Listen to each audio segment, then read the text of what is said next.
Welcome in today's video. We are talking about how to step in your future self now. And actually, I want to give you 5 tips that will help you to become your future self now. So as we all know, whenever we are manifesting, the outside world is reflection of who you are. And as Neville Goddard says, your self-concept is crucial. It is the foundation when you are manifesting because it will always dictate what you see in your reality. So your identity is actually the foundation of your manifestation. What do you believe you can do? What do you believe about yourself will dictate what you can actually manifest in the outside reality. And therefore, first thing is to define your future self. Who do I want to become and why I want to become this person? And I say why because this why is going to help you to understand why you want it. Because if you want to be rich, what does it even mean? Like you may not even need so much money. And if you don't have connected purpose with that, you won't manifest it. So that why is so important when you are deciding who you want to become. So the first thing is to define, who am I in 20 years? Who am I in 10 years? Who am I in 5 years? Who am I going to be in 2 years? Who am I going to be in 1 year? Tip number 2 I have for you is to let go of your past. And this is very common. Many times we are stuck in the past. And what do I mean by this? We let the past dictate our present and the future. Just because something happened to us doesn't mean it has the power to influence our present and the past. Because if you let the past, that experience from the past, influence your current reality, guess what? You are reliving your past over and over again.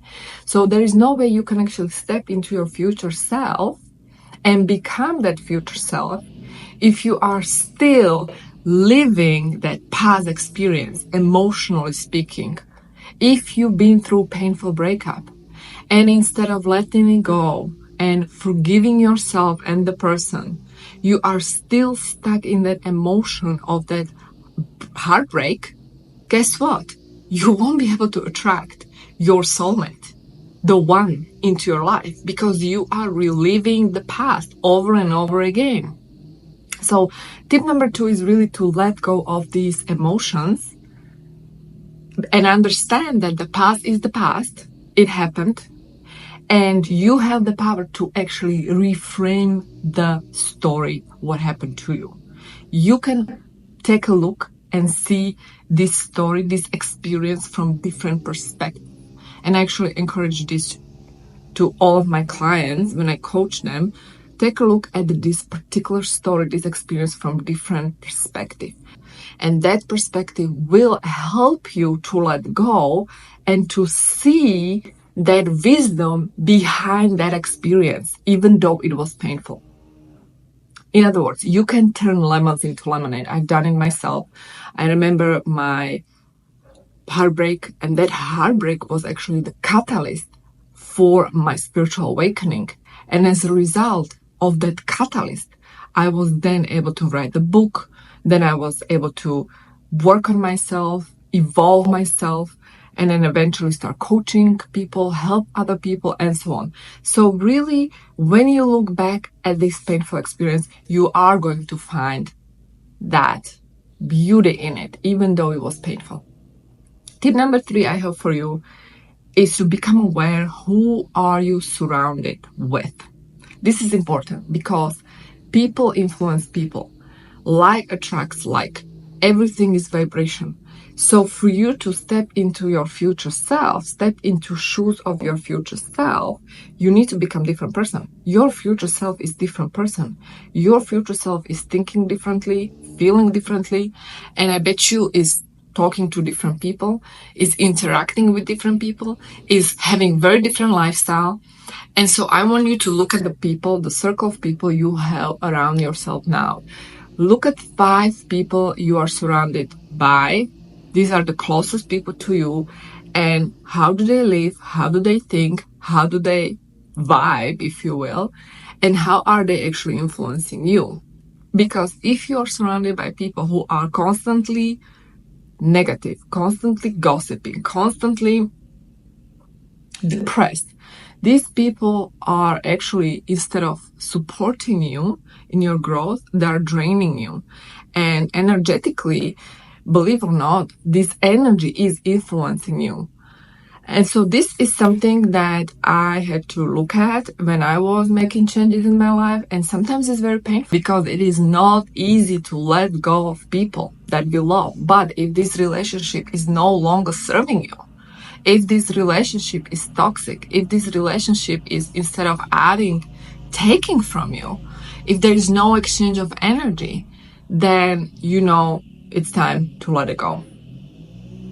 On the other hand, I suggest that you do surround yourself with people who achieve great things, people who are like you, people who want to do something with their life, people who you admire. And if you cannot to maybe afford mentor or coach, or you don't necessarily have that community around you, you can study these great people. You can read books from great people. You can learn from great people. These days, you can learn from people for free. So I highly recommend that you really surround yourself with the information, high vibrational information that will actually guide you and support you on your journey to become your future. Number 4. Don't let circumstances influence your life and your future self. So what do you see in your reality right now does not matter. Actually, I made a video, I talk about how being delusional is important, because if you are consumed by your daily circumstances to the point that you are not able to see beyond, guess what? You will never merge with your future self. It's impossible, because your current circumstances reflect your past self. Your current circumstances are not important. Your current circumstances are a reflection of who you were a month ago, year ago, 10 years ago. Where you're going is important. So your current circumstances do not matter, and I want you to ignore it. Literally, I want you to ignore it.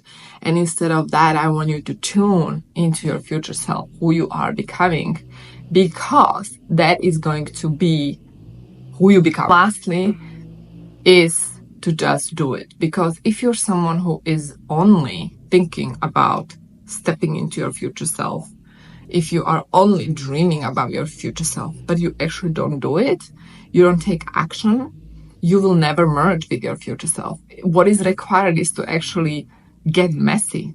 What is required is to fail. What is required is to just go for it. Because as you step and do what is required, then you're going to learn. You learn as you take action.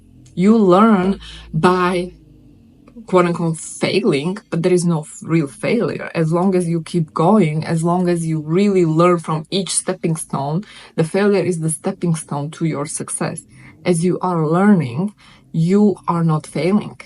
Understand that you don't need to be perfect, and it's okay to be imperfect, and it's absolutely okay to fail, because there is no failure unless you keep going. So I hope you enjoyed this video. Let me know your thoughts, and I'll see you in my next